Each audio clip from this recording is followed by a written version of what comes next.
नून league की रहनुमा अज़मा बुखारी इस वक्त मीडिया से गुफ्तगू कर रही हैं। मौजूद है और आप कहते हैं कि सेनेट इलेक्शन शफाफ होना चाहिए। क्यों? जब आपके लोग आपको वोट देने के लिए तैयार नहीं है। हमारा इस गंदी गेम से कोई ताल्लुक नहीं। हम इस डर्टी गेम से बाहर रहना चाहते हैं, लेकिन हमारे घर में नकब लगाने की कोशिश करने से पहले उस्मान बुज़दार साहब अपना घर, अपना हाउस इन ऑर्डर कीजिए। आपके जो लोग वोट नहीं डालना चाहते, पिंडी के MPs की अलहदा आवाज़ आ रही है, वो कहते हैं हम वोट नहीं डालना चाहते। जनूबी पंजाब महाज वाले जो हैं उनको सेनेट की टिकट चाहिए, वो एक अलहदा महाज बना के बैठे हैं। आपको इन बातों का जवाब देना है। हमारे घर में नकब नहीं लगेगी। हमारे घर में नकब लगाने से कोई फ़ायदा नहीं होगा। आपको अपना हाउस इन ऑर्डर करें और उन बातों का उनका जवाब दें। ये मासूमियत के लबादे के पीछे मत छुपें। मुझे समझ में नहीं आता, मैं पूछना चाहती हूँ चेयरमैन नैब को उस्मान बुज़दार की शक्ल नज़र क्यों नहीं आती? जो फेस देखते हैं, जो फेस नहीं देखते केस देखते हैं, उनको आटा चीनी का केस नज़र नहीं आ रहा, जिसके अंदर उस्मान बुज़दार साहब का चीनी के स्कैंडल के अंदर उनका खुद कमीशन के सामने एतराफ़ जुर्म मौजूद है कि उन्होंने वर्बल ऑर्डर्स के ऊपर चीनी की सब्सिडी दी और चीनी बाहर भेजी। इनकी अपनी तहकीकाती कमेटियाँ कहती रहीं कि बुज़दार साहब के दफ्तर में जड़ें जाती हैं आटे के स्कैम की, लेकिन यहाँ पर कोई देखने के लिए, पूछने के लिए तैयार नहीं है। इस गंदी गेम से बाज रहिए। बुज़दार साहब, आपको कोई फ़ायदा नहीं होगा। कोशिश करें ये 50 करोड़ का लॉलीपॉप जो है ये अपने MPs को देकर उनको तसल्ली देने की कोशिश करें, अपने इत्तेहादियों को दें। एक तरफ PDM जो है वो आज वो मैंने देखा टिकर, मुझे बड़ी हंसी आई। उन्होंने लिखा वो PDM का जो है वो पता नहीं काम ख़त्म हो गया है क्या। ओ भाई, अपने काम की फ़िक्र करो, अपने इत्तेहादियों के। कभी जो वज़ीर आज़म जो है वो परवेज़ इलाही की शक्ल देखने का रवादार नहीं था। जैसे ही PDM का जो है वो इनको बोझ पड़ा, फ़ौरन NRO मांगने परवेज़ इलाही के दर पे चले गए और अब अचानक से MNAs और MPs से मुलाकातें शुरू हो गई हैं, वज़ीर आज़म की और वज़ीर आला की भी, और अभी इनके ऊपर प्रेशर नहीं है। बराए मेहरबानी आप देखिए, आपके पैरों के नीचे से कालीन सिरक रहा है और ये हमारे चंद लोटे जो हैं वो आपको नहीं बचा पाएंगे।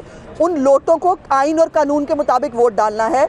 आप अपने MPs की फ़िक्र करें और ये लॉलीपॉप उन्हें दें कि उनको ये आपने कैसे अपने साथ जोड़ के रखना है। गैर फितरी इत्तेहाद PDM नहीं है बुज़दार साहब।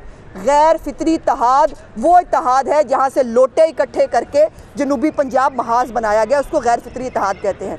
गैर फितरी इत्तेहाद वो है जब तमाम पार्टियों का जो है वो वहाँ से लिए हुए लोटे जो हैं वो इकट्ठे करके PTI के अंदर शामिल किए जाएँ, इसको गैर फितरी इत्तेहाद कहते हैं। और आपको अगर PDM की फ़िक्र करने से, मैंने पहले भी कहा, बेहतर है कि आप अपने मामलात की फ़िक्र करें। आपको तो सुबह से शाम का पता नहीं होता, आपको कौन बताएगा PDM क्या होता है। और ये बड़े लोगों की बात है, इसमें खामखा जहलियत नहीं बखेरते और छोटे बच्चों को इसमें बात नहीं करनी चाहिए। आपने भी बात की कि हमारे तरफ ना देखें और सारी बात भी लग रही है कि सीक्रेट बैलेट जो है वही असल में सर तमाम बुराई की जा रहा है। हुकूमत कह रही है कि ओपन बैलेटिंग होनी चाहिए और जो भी है शो ऑफ हैंड है। आप नून लीग इस वक्त क्या देख रही है, क्या इस पे सपोर्ट करेगी हुकूमत? देखिए, इनके साथ किसी भी चीज़ पे बातचीत नहीं हो सकती, क्योंकि जब भी आप बातचीत करें वो NRO मांगना होता है। तो हमने तय कर लिया है ना NRO लेना है ना इनको अब NRO देना है। और जैसे मैंने पहले कहा कि पहले इनको एतराफ़ जुर्म करना है। जो गंद इन्होंने घोला गवर्नर सरवर के इलेक्शन में पिछले सेनेट में,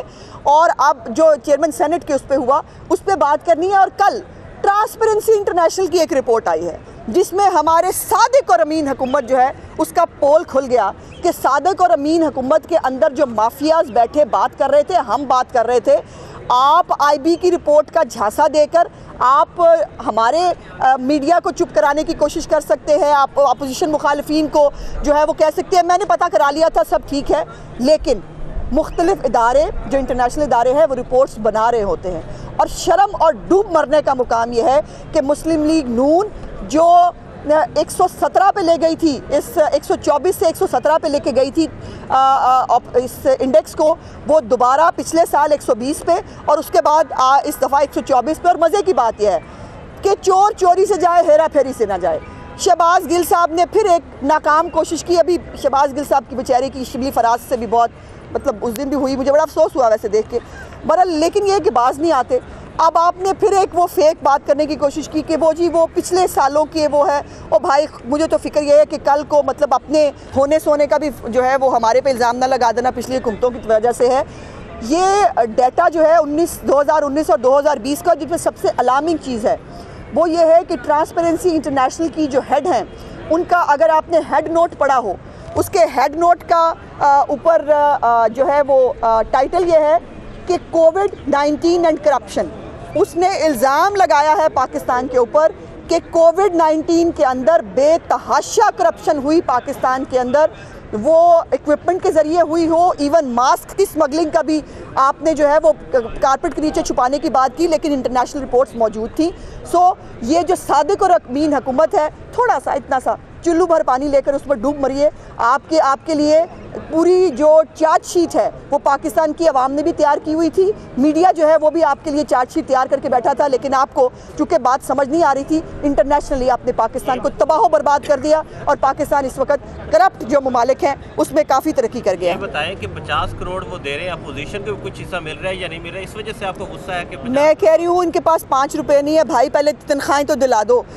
इस्लामाबाद के अंदर असातिज़ा बैठे हैं, इस्लामाबाद के अंदर डॉक्टर्स बैठे हैं, इस्लामाबाद के लेबर जो यूनियंस हैं वो जाने के लिए तैयार हैं। ये तनख्वाहों में 5% इजाफा नहीं कर सके भाई, ये किसी को 50 करोड़ क्या देंगे? 50 करोड़ बहुत बड़ी रकम होती है, ये 50 पैसे नहीं दे सकते इनको। इनके लिए वो बड़ा अच्छा है ना, जेब च नहीं है तेला ते कर दिए मेला मेला, इनका वो हाल है। Thank you ji.